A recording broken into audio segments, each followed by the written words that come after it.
Non, mais j'ai entendu... Ah, c'est bon, ça, you. Ok, nickel. Et ben, on va pouvoir passer sur le solo. Bonjour à tous et bienvenue pour ce nouveau numéro... Yes, je rate mon intro. Bonne manière de reprendre. Bonjour à tous et bienvenue pour ce nouveau numéro de Radio Dojo. Radio Dojo, votre rendez-vous bimensuel, un mercredi sur deux à 21h, mesdames et messieurs. Pour démarrer cette année, bonne année à tous, bonne santé. J'espère que vous avez passé de bonnes fêtes de fin d'année, que vous avez bien fait péter l'anneau gastrique. Donc, pour démarrer cette année, je m'étais posé la question, pourquoi ne pas parler d'un autre artisanat, même si c'est un artisanat qui diffère de ceux qu'on a pu voir par le passé, parce qu'on a déjà rencontré des modélistes, des cosplayers et d'autres artisans. Et si on allait voir des artisans un peu plus typés fan création, si on parlait de fan dubbing. Certains le savent, pour ceux qui ont déjà vu 8ème art, vous savez que je suis un peu voxophile sur les bords et que j'aime beaucoup tout ce qui est doublage français. Certes, je n'en parle pas régulièrement comme un certain Mr. Fox, mais c'est un sujet qui m'intéresse beaucoup. Donc, pourquoi pas parler fan dubbing et en parler avec deux personnes qui sont en train de bosser sur un projet de fan dubbing, donc de doublage amateur d'un fangame allemand. Donc c'est un fan dubbing d'un fangame, c'est très particulier, on en parlera plus en détail, d'un fangame allemand de la série Les Chevaliers de Baphomet. Sayo, vous que tu es fan de point and click, ça pourra t'intéresser. Je vous demande d'accueillir Tristan ATSR et Bonjour. Christophe. Bonjour. Et attends, j'ai... Et Et Christophe Généroso Minoret. De toute façon, on mettra le lien de ton site web Tout à fait. en bas de la description. Comment vous allez? Ça va. Moi aussi, plutôt bien. Nickel. Merci encore, même si je vous l'avais dit dans les coulisses, merci d'avoir accepté cette invitation. Bah, merci à toi. Merci à toi de fou. Voilà. Et on va pouvoir commencer d'abord avec des questions un peu sur vérité. On va parler un peu de vous parce que vous êtes aussi un peu là pour ça. Et j'avais prévu de vous poser une petite question taquine de début. On dit doubleur ou on dit comédien? Alors là, tu vas t'y refoutre. Alors qu'on soit d'accord, hein, le doubleur, c'est le studio qui fait l'enregistrement. Et le comédien, eh ben, c'est le comédien. Hein, Tout à fait. voilà, j'ai remis les choses dans le contexte. Très bien. Ah non, mais On peut y c'est vrai que c'est un sujet qui divise pas mal. C'est pour ça. Bah, disons que dans le langage courant, les personnes vont avoir tendance à Oui. dire doubleur. Là où c'est avant tout un comédien qui joue un personnage. Les personnes vont avoir tendance... un comédien de doublage n'est pas d'ailleurs supposément que dans le doublage. Il peut aussi faire de la comédie au théâtre, au cinéma, à la série ou autre, court-métrage. D'accord, donc vous êtes plutôt un peu plus du côté d'Éric Legrand à dire, oui, on précise bien, on met en avant le côté comédien plus que le côté on fait du doublage. Alors, petite anecdote, Éric Legrand a été un de mes formateurs. Du coup, oui. Donc, on l'embrasse, il oui. nous regarde, même si je pense que non, mais... oui. D'accord, donc bon, bah j'ai posé... Bon, Attends, qu'est-ce que... Je vois un message d'un certain Yur53, Christophe Legout. Bon, voilà. Ah. Bon, bah écoute, non, mais j'avais pas prévu que ça aurait des réactions aussi vives. Bah écoute, au moins, ça a été posé.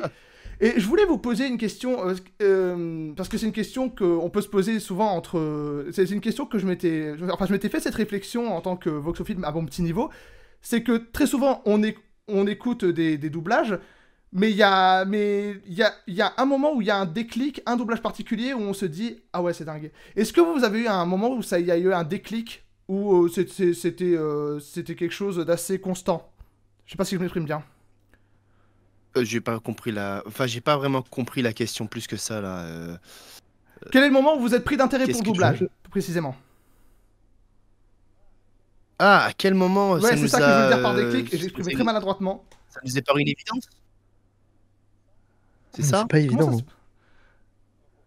Non, pour moi, c'est... Ah, non, d'accord, j'ai ok. compris la question, mais, Ouais. mais c'est pas évident d'y répondre. Il y a pas un moment où vous êtes dit, c'était assez... Il n'y a pas eu un déclic particulier, c'était arrivé assez naturellement, quoi. Alors moi, en ce qui me concerne, le doublage, hein, quand j'étais petit, quand j'étais enfant, quoi, je voyais des dessins animés, comme tout le monde, à la télé, et j'entendais ces personnages qui parlaient. Et pour moi, bah, le personnage, il parle. Tu n'as pas conscience de ce qui se passe Bien sûr. derrière, qui a du travail en amont, tout ça. Et un jour, pas loin de chez moi, hein, il y a un monsieur qui vient à une convention, mais presque un monsieur qui est invité par un ami et par le maire. Et ce monsieur, c'est Patrick D'accord. Préjean, qui est la voix de Tigrou et Gros Minet, par exemple. Entre autres. Hein. Ou Victor McBernick, enfin voilà, tout ça. Et ce monsieur, il me fait une dédicace devant moi, quoi. En gros, il me fait ouh, ouh, c'est parce que Tini a un autographe à Tristan et Valentin. C'est ce que font les. Enfin, en gros, tu vois, il me fait ça. Et, alors là, il s'est passé un truc. J'avais pas conscience que c'était un monde qui était accessible.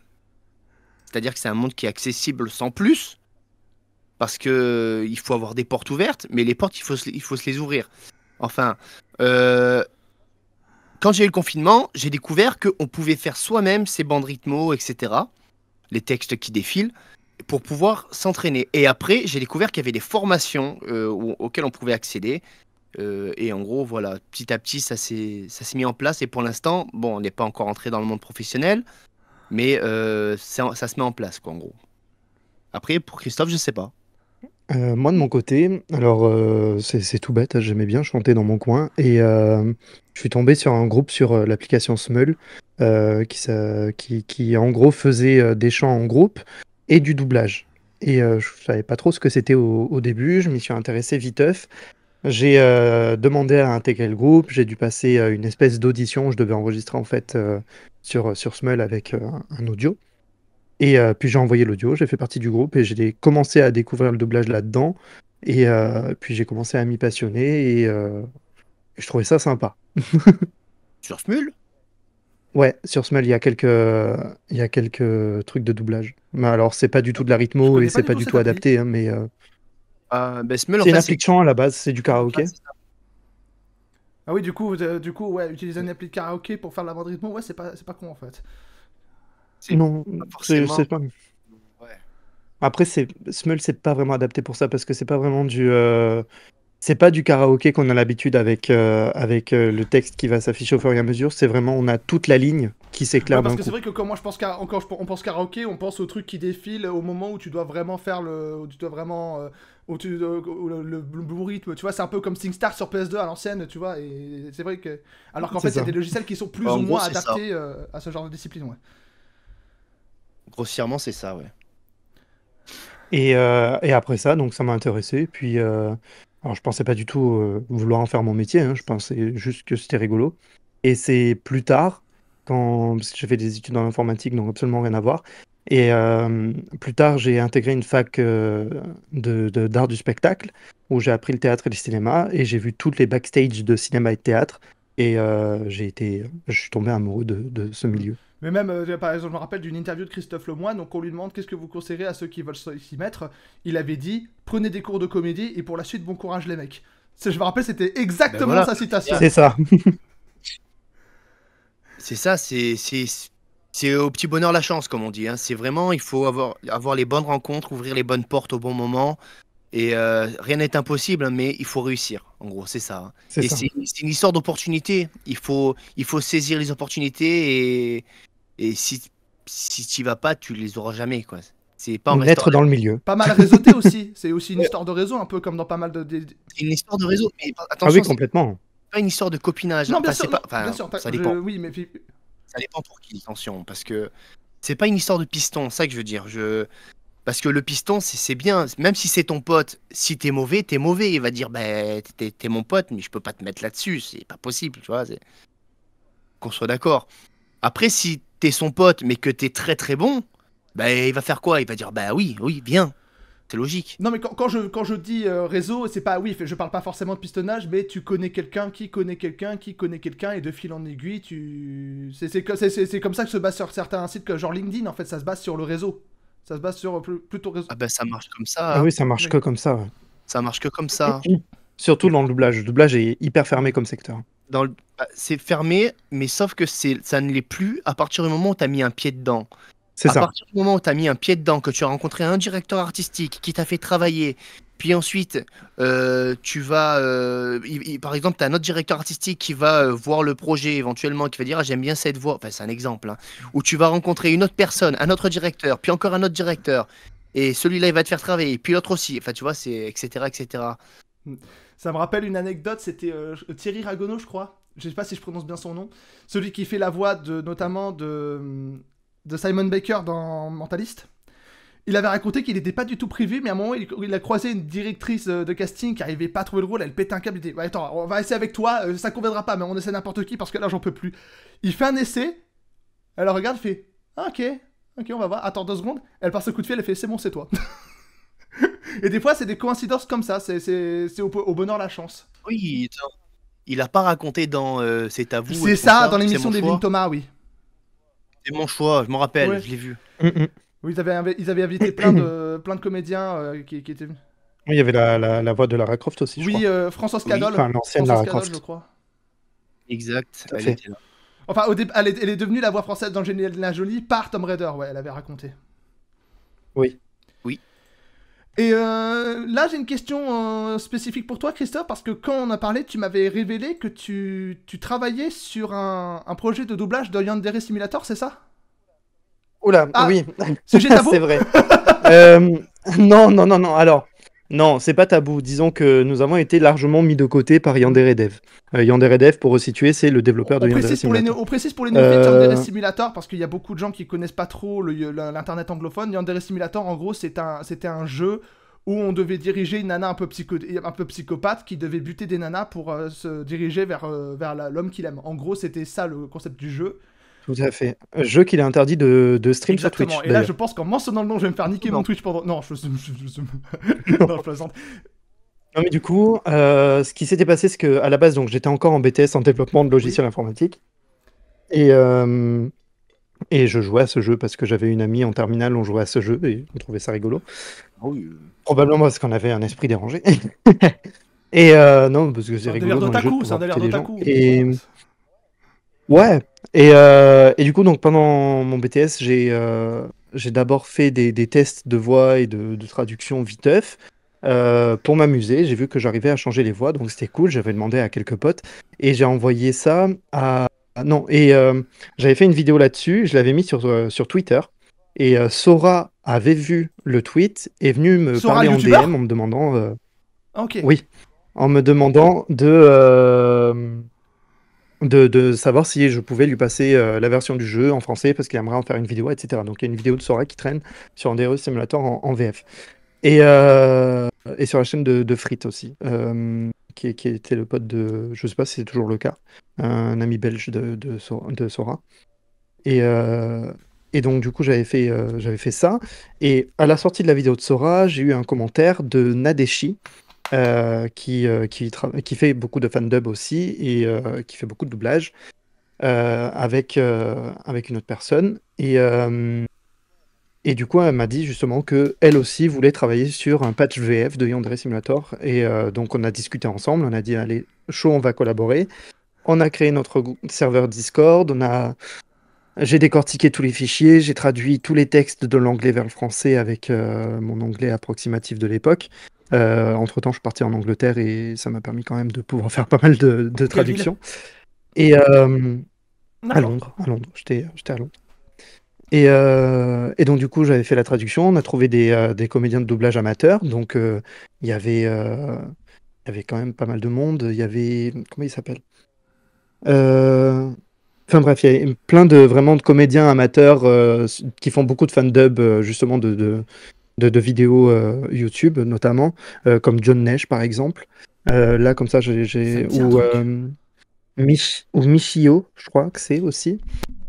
Qui a travaillé d'ailleurs sur un patch VF de Kingdom Hearts 3. Et donc du coup, on avait mis en place ce serveur, on avait tout préparé, on avait fait signer des contrats d'engagement bénévoles, et on enregistrait, on faisait des appels Discord pour faire de la direction artistique. Et on a monté une version qui était complète, On l'a partagé à Yandere Dev, avec qui, entre-temps, j'avais eu la possibilité de communiquer, et qui était chaud pour qu'on fasse la VF.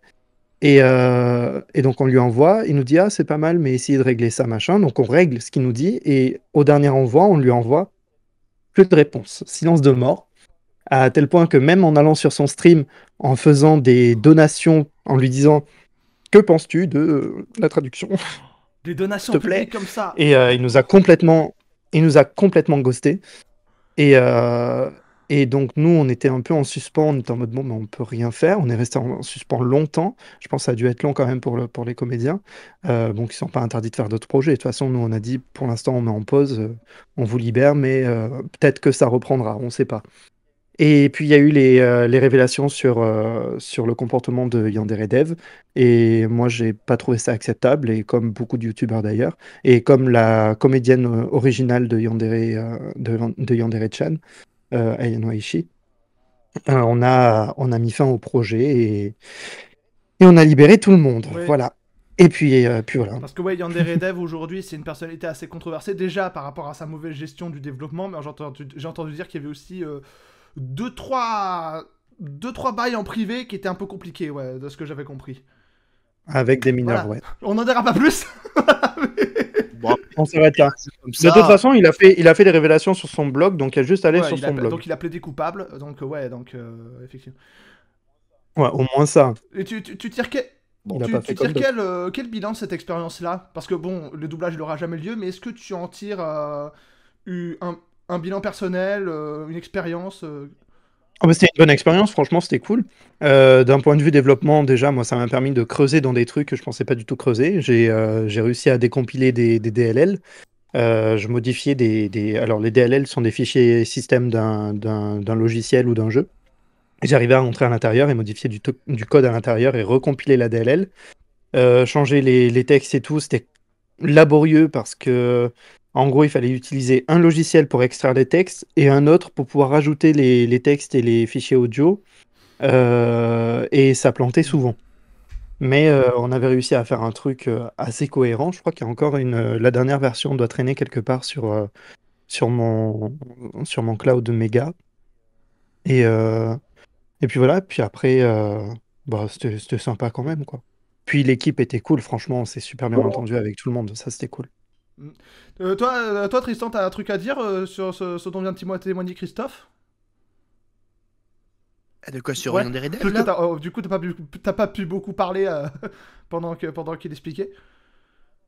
Ah non, mais après, moi j'ai dit, ça m'étonne pas trop parce que pour créer un jeu comme ça, c'est qu'il faut avoir un petit problème. Enfin, bon, Fais gaffe parce qu'on peut arriver à des bilans de ce type-là pour mon bouquin. Donc, Ah ouais, non, mais écoute, je plaide, hein. y a pas de souci. Du coup, bah, on va pouvoir parler un peu de ce projet sur lequel vous travaillez en ce moment. Donc, en gros, c'est un projet de doublage amateur. Alors, sachant que quand je dis amateur, c'est pas péjoratif, d'accord? Oui, non, mais c'est vrai que souvent on a tendance à voir le mot amateur connoté négativement, alors qu'en fait pas du tout. C'est juste amateur, c'est juste l'inverse de pro. Donc alors c'est Broken Sword 2.5. Broken Sword, du coup, c'est Les Chevaliers de Baphomet, qui était une série de point and click qui était très connue à la fin des années 90. Et là, du coup, c'est un fight game allemand qui avait commencé, dont le développement avait commencé en 2000 et qui s'arrêtait en 2008. Pourquoi en fait pourquoi vous avez choisi ce jeu-là en particulier? Vous aviez un background avec la série des Chevaliers de Baphomet, ou c'était juste le cheminement était autre? Alors, les Chevaliers de Baphomet, c'était un jeu que j'ai bien aimé, et Christophe aussi, je crois. Oui, tout à fait. Et je suis pas du tout à l'initiative de ce projet, pour le coup. oui, non, mais alors écoute, c'est par hasard. Je vais sur le jeu, là, sur le jeu, le fan-made, et j'y joue, mais il n'y a pas de français. Et je me dis, oh, juste comme ça, hein, par hasard, je cherche à modifier les fichiers du jeu, juste pour m'amuser. Et j'arrive à changer les voix, à remplacer un enregistrement avec ma voix. Et là, je me dis, oh, ah ben je sais. Du coup, j'ai dit, bah, on va faire une version française. Du coup, j'ai communiqué sur TikTok à mes amis qui sont principalement dans le doublage. certains m'ont répondu, d'autres n'ont pas répondu. Bon, ceux qui n'ont pas répondu, bah tant pis, hein, écoute, hein, on va pas mourir. Donc Christophe a répondu et m'a dit je peux t'aider sur le projet. Donc on s'est contacté sur Discord et on a commencé à faire les traductions. Enfin faire les traductions, à dire aide-moi Christophe. Nous, on avait réorganisé, parce que c'était un bordel pas possible. En gros, on a un seul fichier où il y a tout de regroupé dedans, où dedans, il y a absolument tous les dialogues décrits, il y a tous les sous-titres. Et ces fichiers, enfin, ces lignes-là dans ce fichier correspondent à des fichiers audio qui sont présents dans un autre endroit du jeu. Et en gros, il fallait tout réorganiser par zone et par personnage. Et enfin, c'est ça hein, que tu voulais que je dise? C'est ça, ouais. Ok. Par Et- scène, personnage, ouais. Et donc ça a été un boulot assez monstre sur le coup. Et heureusement que j'avais encore des restes de développement parce que c'était assez compliqué à tout exporter et tout réorganiser. Il y a quand même beaucoup de fichiers. Par exemple, George Stobart, il a combien de fichiers? Il a 1000 et quelques fichiers audio, je crois. George Stobart, il a 1200 phrases. Ouais, en plus, en plus, Et, comme c'était oui. un point and click, c'est un jeu qui met beaucoup plus l'emphase sur le scénario. Donc, à mon avis, ouais, il y a dû avoir une tétrachée d'audio, effectivement. Ouais, c'est... C'est ça. Oui, Et sachant qu'en plus, il y a deux protagonistes. Il y a George, il y a Nicole. Exact. Ouais. Non, oui, si, il a raison. Si. Oui, j'ai raison. Oui, Non. oui. Non, moi après, cet attachement pour les Chevaliers de Baphomet, alors je l'ai eu quand j'ai joué à le manuscrit de Voynich, qui est le 3e. J'y ai joué sur la PS2, je l'ai C'est celui découvert en 3D, là-dessus. c'est ça, hein? J'ai C'est pas aimé. ça. Bah, en fait, moi sur le coup, j'ai surkiffé. Après avoir fait les autres, c'est celui que j'aime le moins. Ah bah Mais oui. j'ai cette nostalgie de c'est le premier que j'ai Et même fait. dans le dernier, ils sont revenus Ah oui, en et 2D, en fait. Même dans le dernier, ils sont revenus en 2D. Ouais. Sur le Oui, 5, j'avais bien aimé Et je d'ailleurs. suis tombé de Même passion si pour. les énigmes vers la fin étaient. Ouais, Les c'était énigmes cool. vers la fin, t'es obligé d'avoir recours aux indices parce que des fois c'était un peu capillotracté, mais sinon le scénario était cool. je ne l'ai pas Ouais. fini encore. Moi, je les ai tous faits, du coup. À part le remake là qui est sorti dernièrement. Le remake du premier. Ouais, il y Ah a un oui, remake du premier. oui, j'y ai joué au Un premier. remaster, je crois, parce que les fichiers audio, ils n'ont pas été refaits, je crois. Oui, c'est un remaster. Alors justement, c'est très perturbant parce que tu as les graphismes du jeu qui ont été vraiment plus travaillés. Et t'as l'audio, t'as l'impression d'avoir le général de Gaulle qui est en train de te parler pendant le 18 ju- enfin, Français. Je vous ai compris, français. Non mais voilà. Et du coup, voilà. Et je sais plus où j'en étais. Oui, et du coup. On a été euh, au surplus de fichiers audio. Oui, et du coup, ouais, donc il y avait beaucoup de fichiers audio et j'ai dû faire quelques lignes de code pour pouvoir tout reclassifier. Et maintenant, tout est prêt, tout est dans un drive sécurisé où il n'y a plus qu'à commencer à travailler. Pour ça, il nous faut trouver d'abord les comédiens, mais voilà. Vous avez une idée pour. Parce qu'en fait, faut préciser pour ceux qui connaissent pas les Chevaliers de Baphomet. Je me rappelle vaguement du premier où en fait ça se déroule sur Paris, ça se déroule chez nous. Le studio, je crois que c'est un studio anglais qui avait créé la série. Et en fait, ça se déroule en France, mais du point de vue d'un Américain. Dans le premier, il est dans un café et il y a une bombe qui explose dans le café où il est en train de boire. Ça a très mal vidéo aujourd'hui. Mais du coup, en gros, et du coup, il mène l'enquête. Et dans la version originale, c'est Nicole Collard qui a un accent français à couper au couteau. Alors que dans la version française, on a donné un léger accent américain à George Stobart. Je crois que c'est Emmanuel Curtil d'ailleurs qui le fait dans la version française. Tout à fait. La question Bon. c'est qui va s'occuper. Quoi? Non. Non. Si, Si, c'est Christian, Curtis. c'est pas ça. Ah, si, c'est ça. J'ai cru que tu avais dit non. Exactement. Oui, on a justement Ah, entendu le d'accord. demande exactement. Du coup, la question, vous avez une idée de qui va se devoir se taper l'accent américain? Ya. C'est Tristan. Ah, c'est Et je tiens à dire qu'il fait un très bon George Stobart. Ah ouais? en vrai. Ouais, Tu veux faire une vraiment. démo ou t'as pas trop envie? J'ai pas le texte Ah, sous merde. les yeux. Mais le truc c'est que je sais pas trop encore parce que j'avais fait des essais et je trouve que l'accent est trop poussé. Et j'hésite à alléger pour la version quand on va commencer à faire les enregistrements. Ouais, Parce que tu en penses, Christophe? peut-être, ouais. Parce que... En tout cas, je vois ce que tu veux dire. Sors-moi les textes, Christophe. Allez, Je les alors. les yeux parce que moi, je les trouve plus là. Tu les trouves plus, mais quelle horreur. C'est-à-dire qu'en fait, j'ai réinitialisé mon PC. Ah, bravo. Alors, Georges. Windows, C'est pour ça qu'il con. faut toujours faire des backups, faut toujours faire des sauvegardes. Mais j'ai les backups, Ah, d'accord. t'inquiète. Après, moi, je fonctionne sur Mac, donc forcément, j'ai pas de problème de blue screen ou je ne sais quoi. Christophe, quand tu avais dit que tu bossais en informatique, on est d'accord pour dire que l'une des règles dans l'informatique, c'est faire toujours 3 sauvegardes séparées dans... 3 sauvegardes, ouais, La c'est règle. ça. Exactement, ouais. Même en DUT, Ouais, on ouais. l'apprend. Et d'ailleurs, on a eu un cours là-dessus. On a eu un cours là-dessus. On a eu une prof qui nous avait fait un cours et un exposé sur le stockage et l'enregistrement des données en entreprise. Un jour, je n'ai pas Georges. respecté cette règle, j'ai perdu plusieurs jours de travail. Ouais, 3 backups, c'est Ouais. l'essentiel. Sur 3 disques différents, bien sûr, Bien faut sûr. pas être con. Alors, il y a Parce que là, je les ai, mais je trouve que le... qui demande ta chaîne Twitch, Christophe. Oula, alors elle est inactive, mais c'est Christool. K-R-Y-S-T-O-O-L. Mais elle est complètement inactive.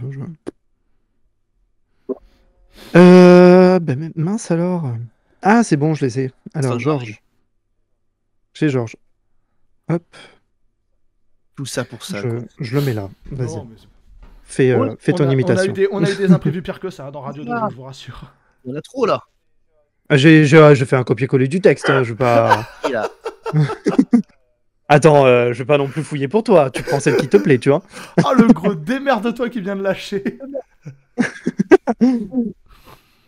Si tu voulais pas ça, fallait avoir les toits. Attends, 2 secondes. Excusez-moi, hein, parce qu'il m'a envoyé le texte, il m'a tout envoyé là. Mais oui, mais tu prends juste une ligne. Un grand malade. C'était plus Genre. simple. Point TXT. Alors. Oh, mais quelle galère. J'en ai Mais 50. non, mais t'en prends qu'une. J'en ai pas 50. J'en ai 1203. Est-ce que vous Alors, passez attendez, un parce bon que- moment parmi nous, le chat? Je vais passer mieux avant d'avoir le texte. Tu veux par zone? Attends, Attends, 2 secondes. Je te donnais l'appartement. Allez, parce que moi j'ai plus les contextes, je vais le faire mal. C'est pour ça, je te donne l'appartement. Alors attends, il est où? Appartement de Nico. Voilà. Amuse-toi, mon ami. Parce que j'ai que les textes là. J'aime pas avoir que les textes, je me sens pas bien. Tu préfères? Ok. Tu peux jouer, Nicole? Allez. Vas-y, je t'en prie. Alors, juste, je précise, j'ai pas insisté, hein. C'est vous qui avez voulu... Je n'ai pas insisté. On aime bien aller au bout des Oui, choses. donc on précise bien, c'est pas moi qui ai insisté, c'est vous qui voulez faire la démarche. Voilà, parce que j'ai pas envie d'avoir des emmerdes. Alors venant de toi, Christophe, ça me fait peur. De quoi? D'aller au bout des Aller au choses. bout des choses? Non, non, faut pas. Alors, qu'est-ce que j'ai là? Ça rattrape un peu mes bourdes de début. Sors une phrase. Oh, en plus, c'est à moi de commencer. Bah, dis donc. Mais commence par la première. On se fait pas chier. Comme Oui, ça, en mais- plus, il n'y a pas de spoil. Mais alors, si, il y a du spoil. Ah, bah non. À partir du moment où l'histoire commence par le prologue, puis ça va. Alors, Ok, en ok, gros, ok, Z2A, ok. en fait, ils veulent faire une Alors, démo, oui. mais ils se sont un peu emberlificotés au niveau des textes. Voilà, bon. Alors attendez, parce qu'on va vous mettre dans le contexte, premièrement. Là, il va se passer un truc, hein, mais pourquoi il va dire ça? Explique. De pourquoi il va dire ça? Oui. Alors. Faire vraiment là, toutes les tâches, tu sais. Attends, comment ça se passe déjà le début? En gros, il est dans un avion. Non, attends, il apprend qu'il arrive un truc à Nicole. Voilà, je vais expliquer. C'est Vas-y. Ouais, parce que Ah, toi, le t'as fait le contexte. début. En gros, Stobart, lui, il n'est pas dans son pays, il est en déplacement et il reçoit un télégramme comme quoi Nico est morte. Il reçoit qu'elle est morte. Lui, il prend l'avion et il part directement chez Nicole pour voir ce qui s'est passé. Sauf qu'il arrive et elle est là. Et elle est vivante. Voilà, ni plus ni D'accord, moins. donc fausse alerte. Voilà. Alors du coup, alors ça va être très mauvais parce que c'est sur le vif là, c'est pas terrible, hein. En plus, Et je suis puis, je suis malade. pas Nicole. Christophe dans le rôle de Nicole, je signe. Ça va être très marrant, je vous le dis. Ok. En 2024, ça marche. Oh, Hein. putain. Ça va être très mauvais. En demi quoi? Rien, j'ai fait une vanne. Vous voulez me niquer mon Twitch, c'est pas possible. Ok, je commence. Bon sang, Nico. Tu es vivante. Georges, Je pensais que quelque chose t'était arrivé. mais t'es arrivé. Je comprends pas. Et j'ai reçu un télégramme qui... Tiens, Je sais pas quoi te dire. J'en sais rien. comment ça, tu n'en sais rien? C'est tout ce que tu trouves à me dire? Je vais bien, merci. Est-ce que tu voudrais bien me laisser maintenant? J'ai du pain sur la planche. Qu'est-ce qui ne va pas chez toi, Nico? Ah, pardon, c'est à moi. Je t'en J'ai- prie. Ah, parce qu'il y a deux phrases consécutives, j'ai Oui, oublié. oui, oui. J'ai pris le premier vol. Je viens des États-Unis quand même. Pourquoi es-tu si indifférente? Désolé, Georges. Je suis vraiment occupé pour le moment. Dans ce cas, il vaudrait mieux que j'y aille. C'est ça. Il vaudrait mieux. Et là, c'est encore à toi. Non, bon, Oui. c'est... Bon, en Oui, gros, Après, c'est la suite. Comment ça? Georges sort de l'appartement et puis ensuite elle parle à quelqu'un au téléphone, je crois. Bah, pour de l'improvisation, ça va en vrai, franchement. De la Bah, proposition. dans le sens où c'est un truc qui a été fait. Dans le sens où c'est un truc. Oui, Sur ça a le été- vif, là. Ça a été fait sur le vif pour l'occasion de cette radio, mais voilà, mais. Oui, on n'est pas dans le contexte plus que ça, là, c'est vrai que... Oui, oui. Mais franchement, non, le chat, dites-moi ce que vous en pensez. Tiens, on pointille un petit peu. L'accent ricain. Ouais, mais très léger, en fait. Mais- Je crois que c'était Pierre-François Pistorio qui avait fait la voix d'un de mes films préférés, Django Unchained de Tarantino. Il avait raconté qu'il voulait pas faire Ouais. On lui avait dit non, on fait pas d'accent allemand, ça sert à rien, tout ça. Il a dit, mais ça me fait chier quand même qu'il ait pas d'accent. Et en fait, il a fait une espèce de similé accent alsacien avec de légères inflexions pour pas trop forcer. Et en fait, c'est un peu cet équilibre-là que tu cherches pour Stobart. J'essaie que ce soit pas surjoué. Ouais.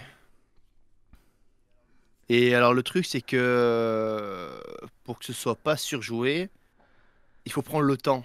Hmm. Il faut écouter. Et pas... Le truc, c'est que si je fais mes enregistrements, il y a un moment donné où je vais décrocher parce que la fatigue et tout, je vais pas me rendre compte que je ne suis plus dans le truc. Étant donné En fait, que en enregistrant seul, c'est Oui, compliqué. oui, non. c'est ça. En fait, Vas-y, vas-y. pardon. En fait, le but là, c'est vraiment que les personnes qui vont rejoindre le projet seront écoutées. Il y aura de la DA qui sera faite, alors principalement par Tristan, je pense, parce qu'il a Oui. quand même un peu plus d'expérience dans le doublage. Moi, de mon côté, j'ai plus du théâtre que du doublage. Bah, Et bon, même si ça m'empêche pas de pouvoir être juge d'un jeu en particulier, mais c'est vrai que je vais pas forcément avoir le même visu là-dessus. Et ce qui va être pareil pour Tristan, c'est-à-dire Tristan aussi, lui, il aura besoin, comme moi, hein, on aura tous besoin en fait d'une écoute extérieure pour voir ce que ça rend, voir si ça rend naturel, voir si il faut refaire ou non. Et c'est un long boulot, quoi.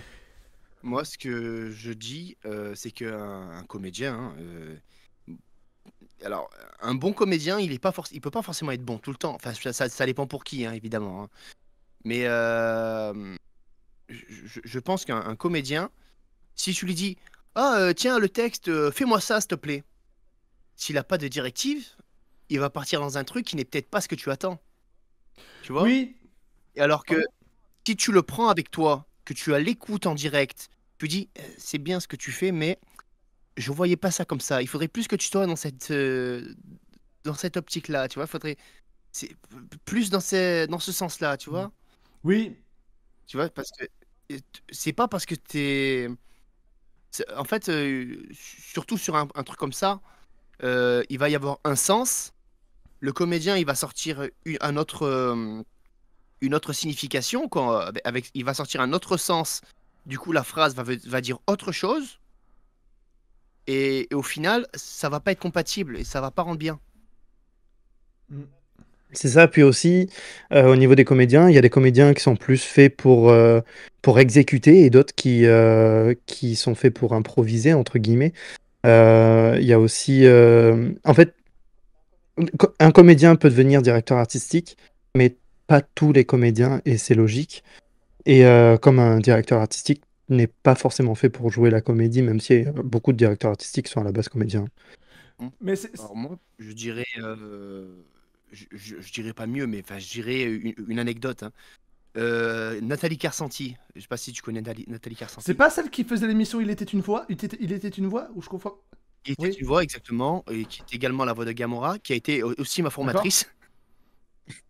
Voilà. Donc j'ai eu quoi? J'ai eu Nathalie Carcenti, j'ai eu Éric Legrand, j'ai eu Emmanuel Carsen, j'ai eu.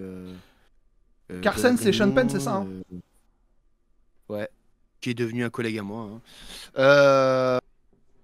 Enfin, avec qui j'ai très sympathisé. Oui, pour revenir à Nathalie. Donc Nathalie, elle nous raconte une histoire. Elle nous disait que il y avait des personnes qui étaient très très très très bons comédiens, mais qui étaient très très très très très mauvais doubleurs. Enfin doubleurs. Oui, il y a ça aussi. Très mauvais comédiens dans le doublage. Parce que j'étais pourri sur ça. Je vais quand même pas être Astier, qui est un acteur que j'adore en doublage, il est pas ouf, hein. Alexandre Astier? Pas tant que ça. Hein. Je parle bien de doublage, je parle pas de création de voix comme il fait dans les dessins animés Astérix. Quand il fait de la création de voix, il est bon. Quand il s'agit de doubler, c'est compliqué, hein. Il a doublé dans quoi, Alexandre Astier? Alexandre Astier, il a doublé dans quoi? Il avait doublé un personnage, je crois, dans Mass Effect, dans un jeu Mass Effect. Il avait fait une voix dans Adventure Time. Et dans une parodie, dans un espèce de parodie de documentaire sur des vampires, vampires en toute intimité, ou je sais plus le nom exact. Faut que je sais pas. Mais après attention, parce que le comédien c'est une chose. Hein. Donc comédien, tu peux être comédien acting. Comédien acting c'est une chose. Comédien dans le doublage, c'est encore une chose. Faire de la voix off, c'est encore une chose. C'est pour ça que j'ai précisé qu'en création de voix, il est bon. En création de voix, il est bon. Quand il s'agit de faire du doublage... Mais en fait, création de voix, c'est vraiment de l'acting pur. Parce qu'on n'a pas de rythme à respecter, on n'a pas de labial à respecter, on n'a pas besoin de remplir une coquille qui est le personnage qui parle en VO. Oui, le dessin, il est fait sur ta voix. Alors juste, je précise là, parce qu'il y a Rastafuron qui me dit qu'il y a un décalage son-image. Je suis désolé, je sais pas... Je vais essayer de le régler pour la rediff. Je vais essayer de faire un peu de montage pour régler ça. On fera au mieux. Mais j'ai visiblement... je sais pas d'où ça vient. Là, pour le coup, je sais pas d'où ça vient. Donc, ouais. Mais même niveau création de voix, moi, je me rappelle qu'il y avait à un moment les comédiens... Alors, ça, c'est aux États-Unis, mais c'était les comédiens qui bossaient sur Sonic Adventure. On leur disait pourquoi les voix, pourquoi les doublages sont si peu convaincants. Il avait expliqué, c'est simple. C'est parce qu'on nous avait donné une feuille avec des dialogues et on nous avait donné aucune indication. On n'avait aucune idée de ce que faisaient les persos. On devait se démerder avec ça. Ben voilà, ouais, puis au niveau du doublage, il y a plusieurs types de doublage différents aussi. Hein. Il y a le doublage de film, le doublage de série. Alors film, j'englobe film live action et film... je vais pas y arriver. Et film d'animation. Donc il y a un doublage film, un doublage série, que ce soit animation ou live action, et un doublage jeu vidéo. C'est 3 méthodes de doublage qui sont complètement différentes. Enfin, pas fondamentalement différentes, sauf pour le jeu vidéo, mais qui ne prennent pas le même temps. Pour un film, en général, il y a plus d'argent, donc l'allocation du studio est plus longue, donc on peut prendre le temps de recommencer des prises. Pour les séries, c'est souvent pas le cas. Souvent, en fait, la raison pour laquelle le doublage est meilleur à la fin de la série qu'au début, c'est parce que, ça y est, les comédiens, ils sont dans le personnage. Et pour le jeu vidéo, le plus souvent, c'est un fichier Excel sur la gauche, les oscillations originales à droite, et en haut et en bas à droite, il faut refaire les oscillations du jeu vidéo. On m'avait dit, c'était Fantin Benedetti qui était un peu dans ce domaine-là, qui m'avait dit, parce que je disais, comment ça se fait que dans Soul River 2, c'est aussi, il y a aussi, pourquoi la synchro elle est totalement foirée? Il m'a dit, c'est normal, c'est parce que c'est du doublage à l'onde. Entre ça et le changement hertzien, ça foire tout en fait. Et comme, alors dans le jeu vidéo, c'est très spécial, hein, il y a d'autres personnes, par exemple David Cage pour Detroit Become Human, David Cage qui est français.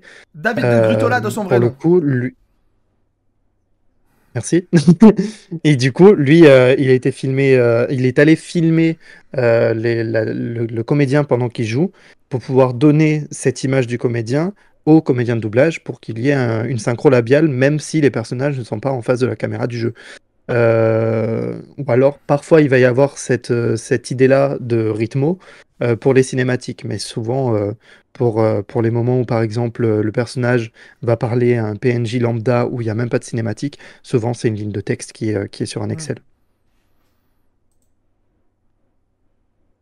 Tu regardes notamment sur, si je dis pas de bêtises, c'est sur Spider-Man, là.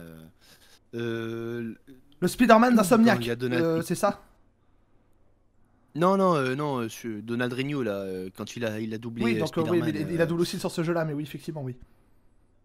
Le dernier qu'ils ont fait, c'est quoi? C'est Ouais, donc oui, non, donc ouais, le Spider, ouais, donc le deuxième Spider-Man de Insomniac. avec Grégory Le Rigab. Tu regardes les cinématiques, il est double comme si c'était un film, une bande rythmo, etc. Par contre, quand c'est dans le jeu, que c'est les phrases qui sortent dans le jeu, c'est de l'Excel, c'est sûr. Puis là, en plus, on parle de labial du comédien, mais il y a aussi tout le travail de labial qu'il y a eu en amont par l'auteur, qui a travaillé sur la adaptation de l'œuvre.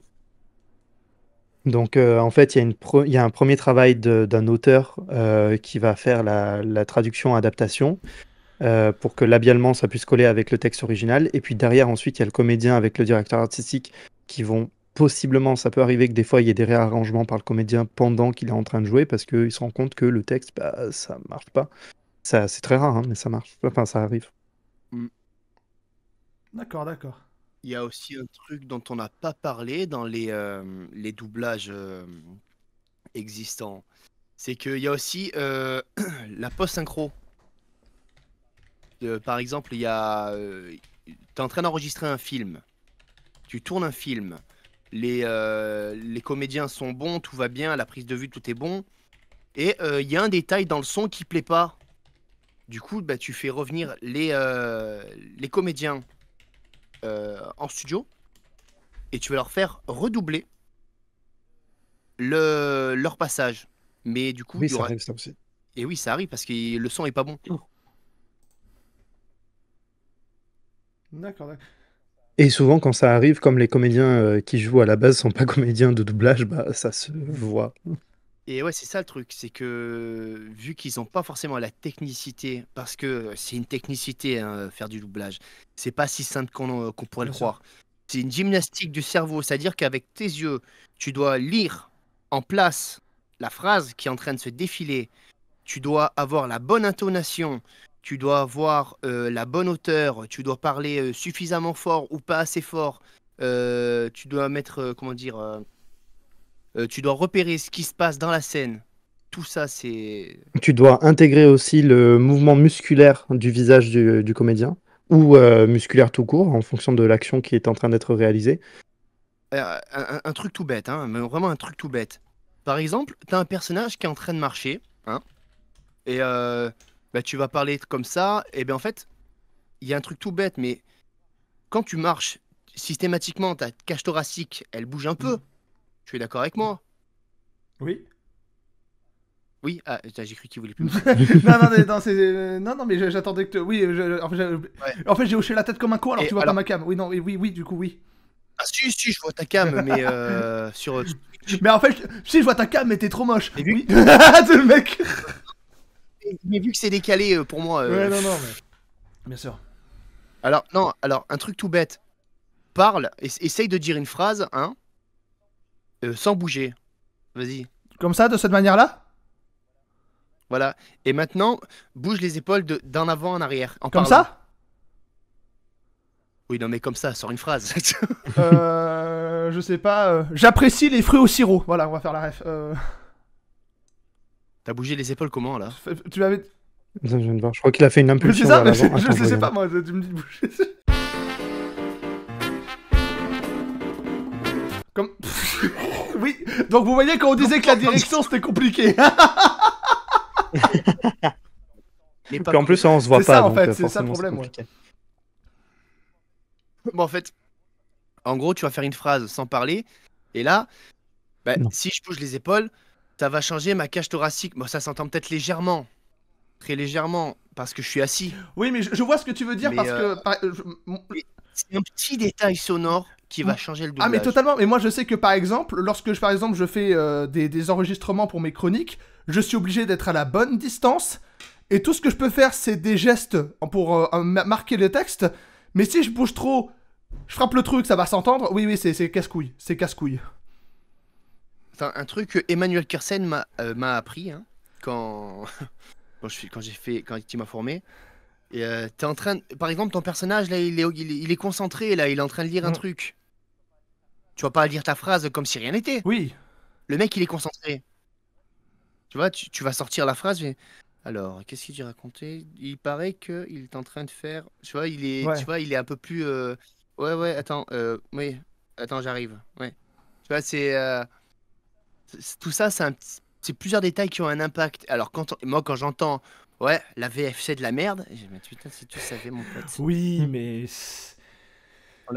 Avec le nombre de talents qu'on a en France.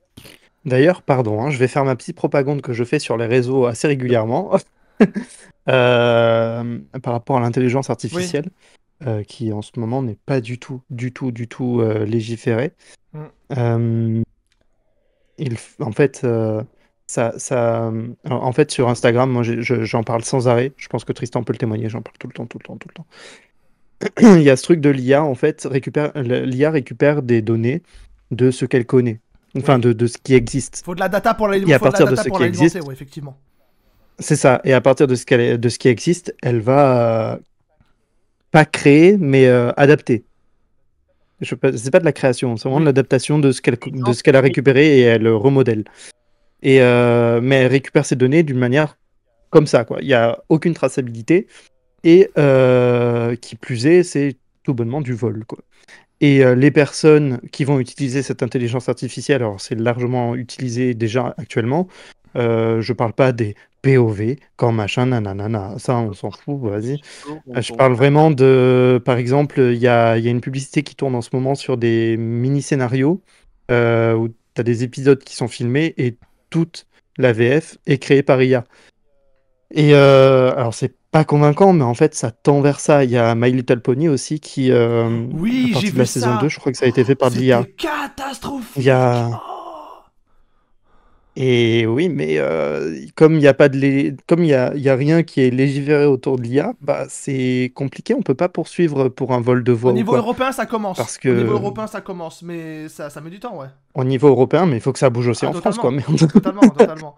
C'est quand même la France qui a créé la bande rythmo à la base. Et puis là, si j'ai dit au niveau européen, là, il y a Pierre-Yves Rougeron dans le fond qui fait un AVC. On l'embrasse, hein, mais voilà. Ça? Non, bah, en fait, heureusement qu'il y a le RGPD, mais ça reste quand même limité. Non, attends, t'as dit quoi, Tristan?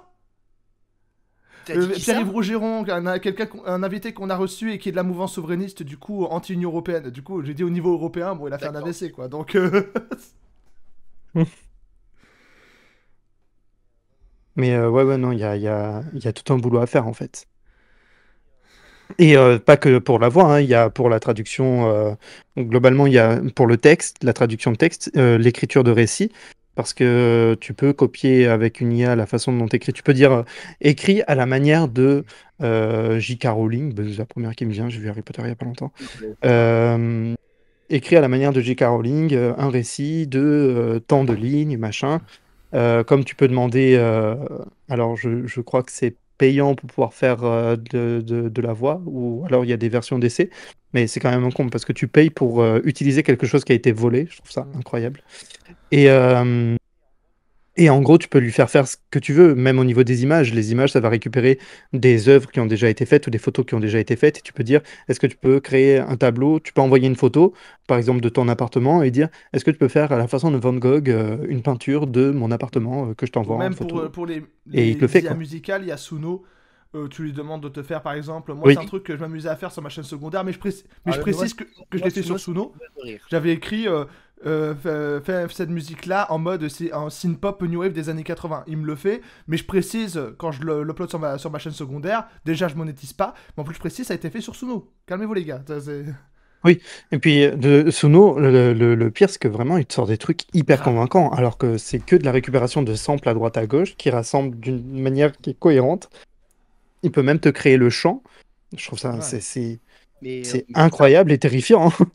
Mais moi, Suno, je l'ai jamais utilisé pour le faire, pour publier sur les réseaux sociaux ou quoi.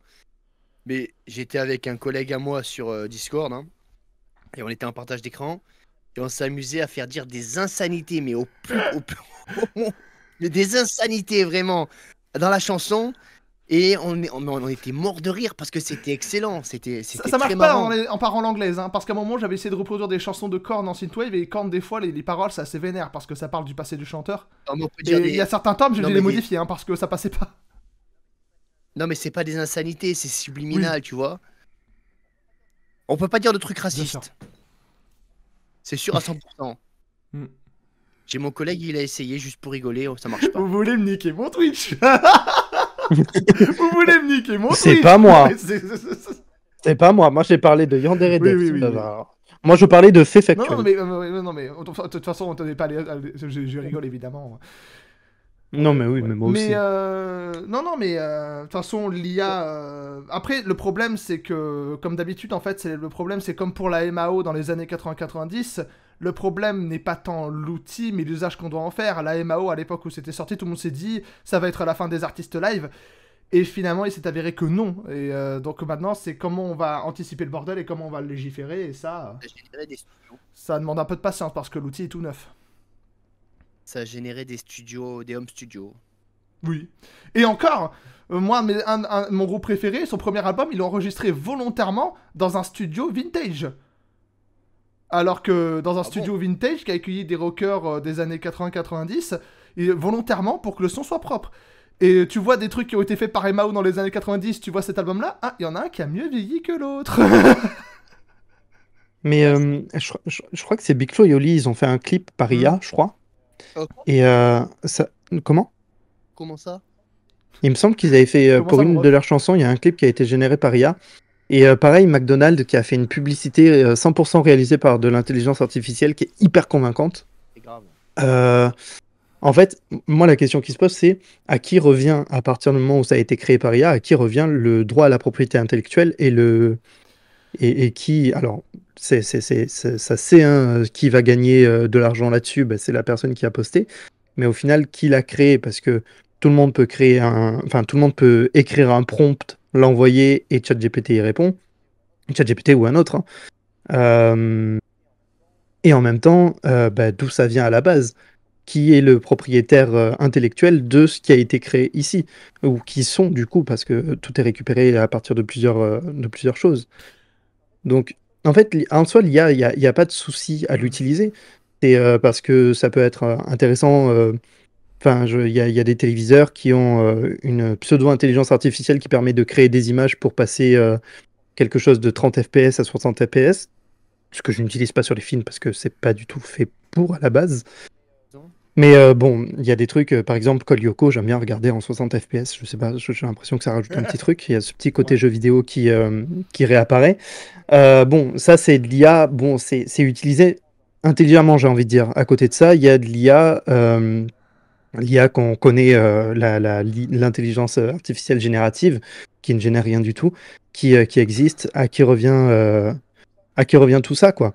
L'IA est un bon outil, mais il faut que ça reste un outil, il ne faut pas que ce soit quelque chose qui remplace. C'était Jean-Pierre Michael qui avait expliqué, d'ailleurs, très bonne prestation dans le récent film Sonic 3, il avait expliqué, le but n'est pas de faire de l'anti-IA, l'IA est un très bon outil, mais comme tous les bons outils, doit être légiféré. Il avait dit ça dans une émission de télé, je trouve que c'était le raisonnement le plus mature sur le sujet de l'IA, parce que c'était un moment où il y avait un anti-IA hystérique sur les réseaux sociaux, et j'ai dit, les gars, restez raison gardée, c'était le premier qui avait gardé un peu raison et qui avait dit un truc intéressant. Ouais, tu regardes Boris Rehlinger, c'est quoi son nom? Oui, la voix française de Jason Statham. Oui, mais c'est Boris comment? Je sais plus si c'est Rehlinger ou Rehlinger. Bon, je pourrais pas vous aider, les gars. Il a dit à peu près pareil. Et l'IA. Mais pareil, en France, alors on a la CNIL, Commission nationale, c'était quoi? La CNIL, Informatique et Liberté. Commission nationale informatique et liberté qui justement a posté des directives sur enfin des recommandations plutôt, je vais le tourner comme ça, sur l'utilisation de l'intelligence artificielle qui ont été redirigées qui ont été rédigées pour les entreprises. Donc les entreprises, on englobe tout, on englobe les studios, les entreprises type Médiamétrie, Coriolis par exemple, qui vont avoir des centres d'appel, qui peuvent utiliser l'IA à la place de personnes, parce que au final, à quoi ça sert d'avoir une personne qui répond au téléphone si une IA peut le faire correctement? On a déjà tous eu, je pense, un appel de démarchage fait par Les IA. boîtes vocales, j'ai horreur de ça. Si vous voulez faire ça, tapez Mais- 1. Si vous voulez faire ça, tapez 2. Horreur. Alors ça, c'est encore Horreur. autre chose. Moi, je parle vraiment du démarchage par IA. Ça existe. J'ai déjà été téléphoné par du démarchage où je réponds et c'est pas une personne qui répond. C'est vraiment une intelligence artificielle qui répond et qui fait tout le dialogue. Et tu dois utiliser des mots-clés pour que ça prenne en compte. Et c'est ce qu'on demande aux personnes qui travaillent dans les centres d'appel. Souvent, on doit fonctionner par mots-clés. Si par exemple la personne ne répond pas exactement ce qu'il faut, il y a la personne dans l'autre bout du fil. Alors, c'est-à-dire, expliquez-moi, parce que moi je suis un peu neuneux. Enfin, ils disent pas ça, mais globalement c'est l'idée. Ils peuvent pas interpréter. Mais après, il faudra Généralement, recentrer c'est- sur le projet. Oui, parce Oui, qu'on bien a sûr. beaucoup divergé sur l'IA. Et en vrai, ça peut être très intéressant un jour de faire une émission sur l'éthique et l'IA. Mais il faudrait trouver une personne qui arrive à équilibrer sans partir d'un extrême ou d'un autre, quoi. Ouais. Mais pourquoi pas? Mais faut... Et du coup, donc, pour reclôturer rapidement, donc, au niveau de la CNIL, ils ont mis en place des recommandations auprès des entreprises, mais c'est pas... En fait, la CNIL va pas chercher ce qui a été créé, c'est plutôt si il y a quelqu'un qui signale, alors elle va peut-être sanctionner. Donc, on est encore loin du boulot, quoi. Il y a du boulot. Ça a supprimé Voilà, des emplois, ça. Ah, mais c'est sûr. Mais notamment dans les pays, c'est pas raciste, hein. Dans les pays du tiers-monde et tout, hein, ils sont payés une bouchée de pain pour faire ça. Mm. C'est vrai, ça va En leur... fait intéressant, j'ai appris il y a pas longtemps qu'il y avait des personnes qui étaient payées pour résoudre des captchas pour de l'intelligence artificielle. Oui, bien sûr, mais pour tout. Du coup, on recentre, s'il vous plaît. Voilà. On ressent sur le projet. Pardon. Du coup, là, le projet, je suppose... Du coup, le projet, vu qu'en ce moment-là, il est un peu à l'état d'ébauche, tout ça, quels ont été les moments pour vous qui ont été vraiment des moments où vous avez vraiment profité à fond, vous avez vraiment kiffé? Et les autres moments, alors tu as dit, Christophe, qu'il y avait beaucoup de questions liées à la tech qui étaient assez contraignantes, mais quels ont été les moments où ça a été le plus éprouvant pour vous durant le projet? Ça parle allemand. Oh, ça, c'est vraiment une réponse de français, ça. Ça parle allemand. Non, mais c'est-à-dire que Tristan et moi, on n'a aucune notion d'allemand concrètement, Ah ouais. donc c'est compliqué, quoi. Désolé, hein. Mais moi, je sais pas si je peux dire ici en fait. À chaque fois Après, à chaque fois qu'il y avait une phrase, et je lui dis mais c'est quelle phrase ça? Et lui me dit ah non mais c'est ça, ça veut dire à peu près ça. Et moi je lui dis mais l'allemand c'est de la merde. alors, pour ma défense, il y a des mots en allemand qui ressemblent beaucoup à l'anglais visuellement. Et ben forcément, C'est deux l'anglais, langues de moi, ça racines va, germaniques. je m'en sors pas. Et du coup, quand je voyais la ligne, que je disais, bon, en anglais, ça doit donner quelque chose à peu près comme ça, donc en français, je faisais des liaisons de fou. Mais ça m'a aidé parce qu'il y a quand même des moments où, dans le code du jeu, les textes n'apparaissaient pas du tout. Il y a des audios, ils sont pas traduits, ils existent. Il y a d'autres audios qui ne sont pas du tout utilisés et qui existent, et il fallait faire le tri là-dedans, quoi. Et c'était assez compliqué parce qu'il y avait même parmi le patch français qu'on a utilisé, il y a plein d'erreurs d'orthographe et de grammaire, et je pense qu'on va devoir réécrire les textes au moment où on va s'enregistrer. Ah non mais c'est ça. Et tu sais quoi, il y a des moments où on écoutait la performance du comédien, enfin allemand. En allemand. Et moi je fais mais ça a pas d'âme, mais on comprend rien. Mais punaise, mais il met aucune émotion. Et il me dit ah mais si mais c'est comme ça chez eux. J'ai dit ah bon. Je sais que autant l'Italie a une grosse culture du doublage, autant l'Allemagne pas tant que ça. Ah Non, non, en Allemagne, ils sont pas Ouais. très bons en doublage. ah waouh, mais il joue, et t'es là, tu dis, mais il fait quoi? Il pleure Je me ou il rappelle de cette chie? vidéo de Mr. Fox où il a montré un doublage de la Tour Montparnasse Infernale en allemand, c'était catastrophique. Ah non, mais ça fait peur, hein. Je te jure, le doublage en allemand, t'es là, tu dis, mais waouh. Là où le doublage est très bien fait, c'est dans Harry Potter 2. Regardez le passage de la beuglante en allemand, c'est à mourir de rire. Vous voyez la tête de Ron, vous comprenez la tête de Ron. Non, mais après, excuse-moi, hein, pardon. On peut critiquer tout ça, tout ça. Après, nous, il y a un truc sur le doublage français, c'est Voldemort qui rigole. Ouais, Je suis c'est vrai qu'il est désolé, pas mais mal. alors, ce passage-là, c'est vrai qu'il est particulier. Il est très, très forain. C'est pas dans la version anglaise où il fait des hé hé hé ou un truc comme ça. Oui, il fait ça en anglais, mais en français, il fait hé hé hé. C'est ça, je te jure, c'est. Oh, bah, le meilleur doublage, c'est quand même Binary Domain. Est-ce que vous avez entendu le doublage Hein? du jeu Binary Domain? Un jour, Non. que vous essayiez de regarder parce qu'en fait, dans le doublage original, c'est Binary? binary, comme binaire, Binary Domain. Ça, non? C'est un jeu vidéo qui était sorti à l'époque et le doublage français, c'est à mourir de rire parce qu'en fait, dans la version originale, le mec il a un accent texan à couper, un accent du sud des États-Unis à couper au Binary couteau. domain. Ça veut De dire quoi? Binary, binaire. Mais binary Domaine binaire. Binary. domain. Domaine. Oh putain, Oh, putain. j'avais pas compris. Domaine binaire. Donc, Mais c'est pour ça que j'ai compris binary, nomen. non, Binary. Ah oui, non. Ok, donc Binary Domain qui est un jeu vidéo de Sega, il me semble que c'est Sega qui l'avait fait. Et en fait, il y a un personnage, comme il a un accent du sud des États-Unis dans la version originale, ils ont décidé de lui donner un accent du sud de la France dans la version française. Sans les événements d'hier, nous n'aurions jamais eu vent de son existence. Tu écoutes la version française, elle se pliait de rire. C'est où que j'ai entendu de. Il y a pas longtemps, j'ai entendu un doublage français justement où il y avait l'accent du Sud aussi qui était proposé. Je crois que c'était dans les Simpsons, les vieux épisodes. Vous savez quoi? Anecdote toute. On t'entend très mal, Tristan.